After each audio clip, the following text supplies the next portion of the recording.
tell you what I need. Right, yeah. I really need China, China, China, China, China, China, China. I really need China, China, China, China. What's up, y'all? It's me, it's Mel with the Lip in the Gap, Mel, the Lipstick Diva. I got my lip gloss on today, so don't y'all come for me. Now, I wanted to come to y'all because this started on Bigo. We were talking about eldest child syndrome. What is that, Mel? I know. I had to go look it up. Like, we literally had not called it a name, but we were talking about Black women being the first girl child being born in a family, okay? And this is not to neglect from any other nationality, but I only can talk from my experience. So if you're the eldest daughter in your family, a Black woman, then you probably can relate to this. Y'all come on in the room. First of all, what is eldest child syndrome? It's about to be all the things I'm about to tell y'all I have experienced, and I'm going to give y'all some educated answers because y'all know I love Google. Now, first of all, eldest child syndrome. It is the most unaddressed syndrome, but it's really needs to be addressed for the awareness of daughters, parents, families, and even society. Because if it does not resolve at the right time, it becomes the root of so many personality problems and sibling rivalry.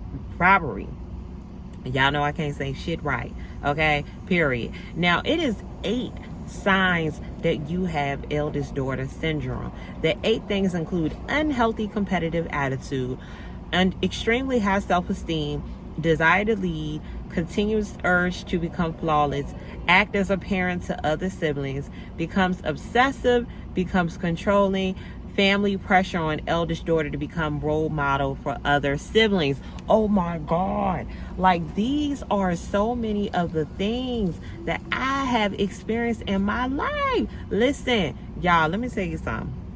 When I say this spoke to my soul, it spoke to my soul. I just don't know what to say or do, because for the longest time, I couldn't figure out what it was.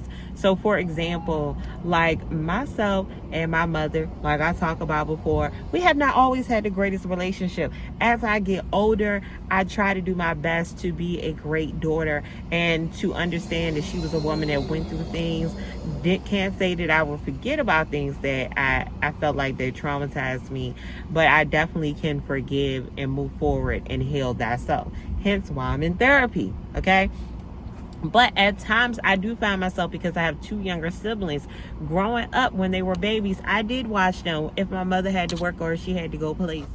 So sorry, y'all, I dropped my phone. I'm out here working my part-time. I had to move my car. So excuse the noise that you may hear in the background.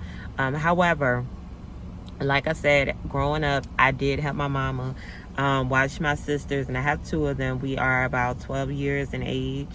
We have a 12-year age gap, so I just had my mom and my daddy to myself for a period of time, okay?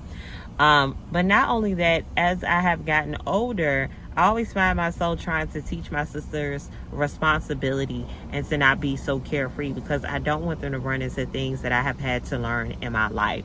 As the first born girl child in a family, you will find yourself wanting to be extra responsible. You want to find yourself being perfect. You will have high self-esteem. I haven't always had high self-esteem, but that's something that I just grown to have and possess. Like, I'm definitely obsessive. I love to lead. I don't want anybody to do anything because I think that you're gonna mess it up. I definitely get obsessed with projects. I do not like to delegate other people to do things because I like to do it myself. And I do find myself, when I am in relationships, that I want to nurture the man, because I just have that mothering, nurturing, having to take the lead, having those responsibilities. Child, it ain't easy. So if you are the eldest child and you have that eldest child syndrome, I want you to drop down in the comments and let me know about your life experiences. We literally, I can't say all of us, but most of us are probably we have high functioning depression, baby. We were out here walking and smiling and talking like everything is peaches and creams, and deep down inside we going crazy. But we know that we are the glue in the family, because once our parents are gone, we have to be the one that's keeping the family connected. We have stressful jobs, y'all. If y'all see the eldest child out here somewhere, give her a hug, give him a hug, okay? And this is for all the eldest childs, but especially those eldest Black girl, childs, we went through some hell, okay? We went through all this shit off of trauma, okay? We didn't take the direction of having to be on hardcore drugs or having to be out here in the streets. We took the role of, I need to be responsible. I have to be there for people. No matter how bad you treat me, I'm still going to be there and nurture you. And guess what? Is it healthy? No. Something I'm learning is that I have to let go and let people be. Sometimes I have to stop trying to be so nurturing, because no matter how much you care about somebody, you got to let go and let people be people and be happy and heal, okay? Don't let that elder child syndrome get you down. It's really a thing. It is really a thing. And I thought I was the only one out here suffering.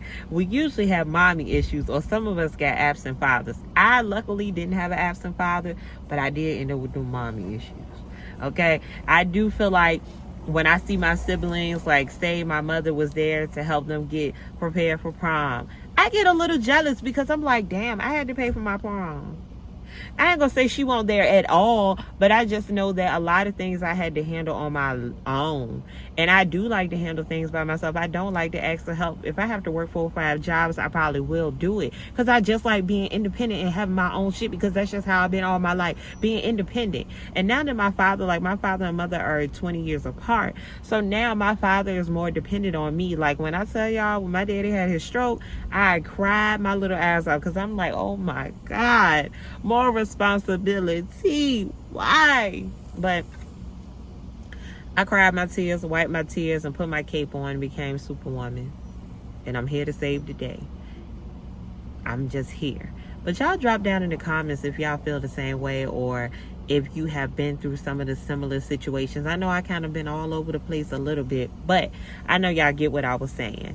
But y'all already know what it is. It's me, it's Mel with the Lip in the Gap. Mel the Lipstick Diva. Peace out, y'all.